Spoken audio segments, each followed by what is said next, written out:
বৃষ্টির পানিতে মাংসগুলি ধুয়ে নিছি, এরপর মশলাপাতি দিয়ে মাংসগুলি সুন্দরভাবে মাখাই নিছি। দিয়ে মাখায় জুকায় গরুর মাংসগুলি ইচ্ছা মতো কষাইতাছি। দেখেন চাল আর গোশত একসাথে ভালোভাবে কষায় কত স্বাদের বিরিয়ানি রান্না করে ফেলাইছি। এই ভিডিওতে আপনাদের সাথে শেয়ার করুন খুব স্বাদের সহজ রেসিপিতে গরুর গোশতের বিরিয়ানি। স্বাদের বিরিয়ানি পাইয়া 2 প্লেট 4 প্লেট বিরিয়ানি খাওয়া ফেলাইছি আমার মেয়ে আর আমি।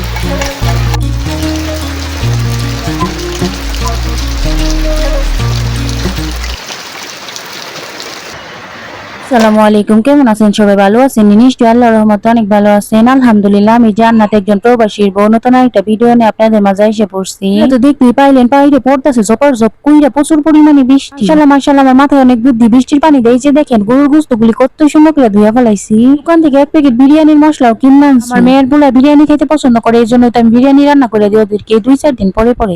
এই যে দেখেন আমার ঘরোয়া পদ্ধতিতে টক ধুয়ে বানাই ফেলাইছি। আমি এক এক কইরা গরুর গোশতের মধ্যে মশলাপাতি দিয়ে দিতেছি। প্রথমে দিয়ে দিলাম আদা রসুন বাটা, এরপর দিয়ে দিব স্বাদ মতো লবণ, দিয়ে দিব গরম মশলা। ফাঁকি এইভাবে মাঝে মাঝে সহজ রেসিপিতে আমি বিরিয়ানি রান্না করি, তো খাটনিতে স্বাদের দিক দিয়ে ঠিক থাকে। এই যে দেখেন কতগুলি পেঁয়াজ কাঁচামরিচ কাইটা নিচ্ছে, এখন আমি মাংসের মধ্যে দিয়ে দিতেছি। এরপর যাই আপনাকে একটা রিকোয়েস্ট করতেছি, আমি জানি না আমার কথা বা আমার ভিডিও আপনার কাছে কেমন লাগে, না লাগলে কি আর করবেন, প্লিজ প্লিজ প্লিজ বই মনে করে আমার দৃষ্টিতে দেখেন। আমার ভুল ত্রুটিগুলি আমার কমেন্ট বক্সে একটা কমেন্ট করে ধরাই দিয়ে। বিরিয়ানির মশলা সোয়াবিন তেল মাংসের মধ্যে দিয়ে দিলাম, আপনারা তো দেখতেই পাইলেন। বোতলে সস নাই তো বোতলটা ধুয়ে একটু সস দিয়ে দিতেছি।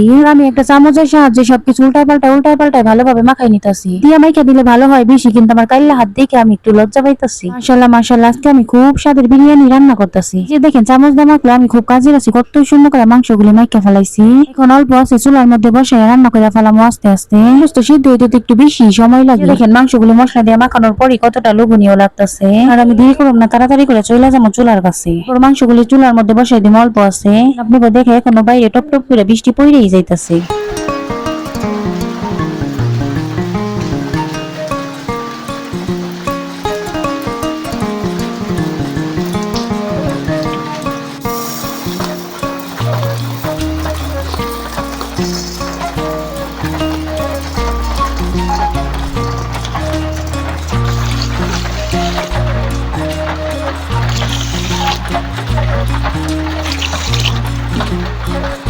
দেখেন বিরিয়ানির চালগুলি কত সুন্দর করে ধুইয়া জালির মধ্যে জড়া দিয়ে রাখছি। দিক দিয়ে মাংসগুলি মশলার সাথে খুব সুন্দর করে কষাই নিতেছি। মাশাআল্লাহ মাশাআল্লাহ, বিরিয়ানির মশলা দিয়ে খুব সুন্দর একটা ফ্লেভার বের হইছে। সেনা মাংসের কালারটা দেখছেন কতটা লোভনীয় হইছে। মাংসগুলিও ভালোভাবে সিদ্ধ করে নিচ্ছি, চুলার মধ্যে বসায় অল্প আছে। আলহামদুলিল্লাহ বিরিয়ানির জন্য একদম পারফেক্ট ভাবে মাংসগুলি কষানি হয়ে গেছে। যে দেখেন মাংসগুলি কতটা লোভনীয় লাগতেছে, দেখে তো আমার এক্ষুনি খাইতে ইচ্ছা করতেছে। এখন কষায় না মাংসগুলি ঢাকনা দিয়ে ঢাকা রাখি।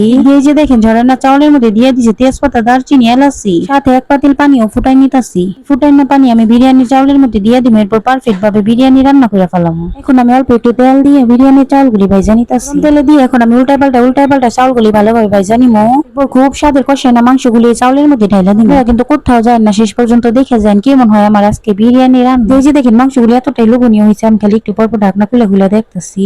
মনে মনে ভাবতেছি এই মাংস ঝোল দিয়ে খামো কয়টা মুড়ি। ও বাড়িতে আমরা যখনই বিরিয়ানি রান্না করি, কম বিরিয়ানির জন্য কষাই না মাংসর ঝোল দিয়ে সবাই মিলে খাই কয়টা মুড়ি। খাওয়াটা কি আবিষ্কার করছে জানেননি? জানেন না তো তাহলে শুনেন। এই খাওয়াটা আবিষ্কার করছে আমার ছোট বোন বিশ্বকামনী। কষাই না মাংসগুলি ভাইজা রাখা বিরিয়ানি চাউলের মধ্যে ঢাইলা দিতেছি আমি। এই তো পালেন ধাপুস করে ঢাইলা দিলাম গরুর গোশত। কষাই না কতখানি টুকরা গরুর গোশত সাথে একটু ঝোল মুড়ি দামাকায় খাওয়ার জন্য রেখে দিছি আমি। এখন গোশত আর চাল একসাথে মিশাই আবার একটু কষাই নিতেছি। বেশি কষানোর দরকার না, আপনারা তো দেখতেই পাইলেন চাউলগুলি আমি আগেই ভালোভাবে জোড়া কইরা ভাইজা নিছি। চাউল আর মাংস হালকা একটু কষাই এখন আমি ফুটাই না পানিগুলি গবগবায় ঢাইলা দিতেছি। মাশাআল্লাহ মাশাআল্লাহ, দারুণ একটা গ্রান বের হইছে। আজকে আমি খুব স্বাদের বিরিয়ানি রান্না করতেছি।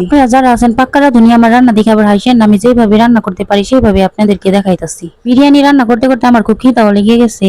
সরজুল দিয়ে 4টা মুড়ি খাই নিমো এখন আমি বিরিয়ানি রান্না হইতে হইতে। যে দেখেন কতগুলি মুড়ি নিয়ে নিলাম এখন আমি পাতিলের মধ্যে। মুড়ি গুলি খুব স্বাদ করে মাংসর ঝোল দিয়ে মাখায় মাখায় খায় ফেলামু। মনে করেন না আপনি কাছ থেকে এখন আমি বিদায় নিবো। নেওয়ার আগে আপনার কাছে জানতে চাইতেছি, একটা কমেন্ট করে জানান তো আমার কমেন্ট বক্সে কেমন লাগলো আমার আজকের বিরিয়ানির রেসিপি। যে দেখেন কতটা স্বাদ করে আজকে আমি বিরিয়ানি রান্না করে ফেলাইছি। আমার হাতের গরুর গোশতের বিরিয়ানির ফাইনাল লুক দেখে যদি আপনার কাছে ভালো লেগে থাকে তাড়াতাড়ি করে একটা লাইক দিয়ে দিয়েন। ভিডিওটা একদম শেষ পর্যায়ে এসে পড়ছে, এখন লাইক না দিলে কি আর লাইক দেওয়ার সময় পাইবেন? আমার আপুর আর ভাইয়ার আঙ্কেল ও আন্টিরা দেশে বিদেশে যত আছেন চাচা চাচি আপনাদের জন্য এক খুশি ভালোবাসা রাখি আজকের মতো আমি বিদায় নিতেছি। আল্লাহ হাফেজ।